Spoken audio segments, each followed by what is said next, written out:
back to the panel now. Next question coming from Dan Toohey, the union leader for Mr. O'Connor. Thank you, Josh. We just talked about the drug crisis. Other than that, what is the biggest issue facing the district?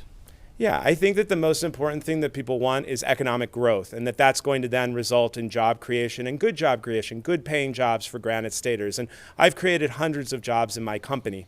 I think that the best way to create jobs is a multi-pronged approach.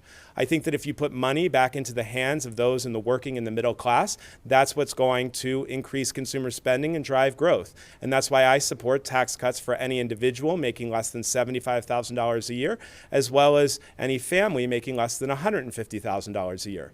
At the same time, I support increasing the minimum wage in a thoughtful way that protects small businesses here in New Hampshire. So my plan would begin increasing the minimum wage as soon as I could when I get into Congress, which would be January 1st of 2018. And we would steadily increase the minimum wage until 2022 when it would be $15. But we would offset that with tax credits for 50% of each year's increase for all businesses making less or with less than 100 employees, which would be 96% of the businesses here in New Hampshire, so that we can drive economic growth in a sustainable way. All right, thank you, Mr. O'Connor. Congresswoman, outside of the drug crisis, what do you see as the biggest problem?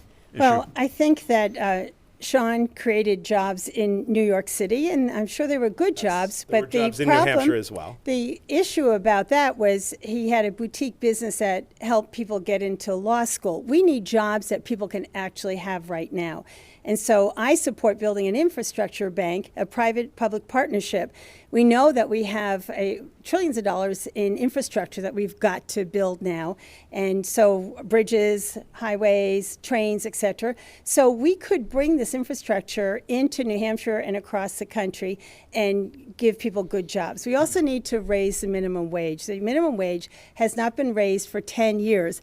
I was the only one on the stage who actually raised the minimum wage, and that was back in 2007. So we need better paying jobs. We also need to get our people up to the point where manufacturers have the skills that they need. And I worked to get a partnership between community colleges and manufacturers so that they would have training. So we need to train. It can be in high school, it can be in tech school, or it can be in college, but we need to get better jobs. Thank you, Congresswoman. Congressman, same question. Sure, the most important issue outside of the drug crisis is the economy, and my opponents here sound very similar. They have Washington ideas in terms of how they view what is going to work. The reality is Carol Shea Porter identifies herself as a liberal Democrat, and Mr. O'Connor has identified himself as a progressive Democrat, a Bernie-crat, and that's why he was running for a year and a half in the Democratic primary.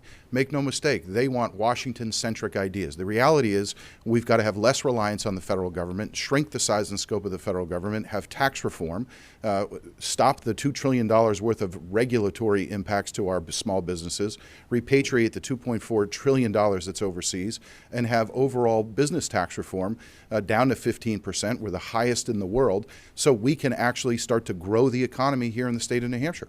All right, thank you, Congressman. You can each have 30 seconds to respond to that, and then we have to move forward. So please keep it there, starting with you, Mr. O'Connor. I understand that both the Congresswoman and the Congressman are upset about my meteoric rise in the polls, but the fact of the matter is that I created jobs here in New Hampshire, and I had students here in New Hampshire. The company was headquartered here in New Hampshire, so Ms. Shea Porter's mischaracterization that it was creating jobs in New York is simply incorrect.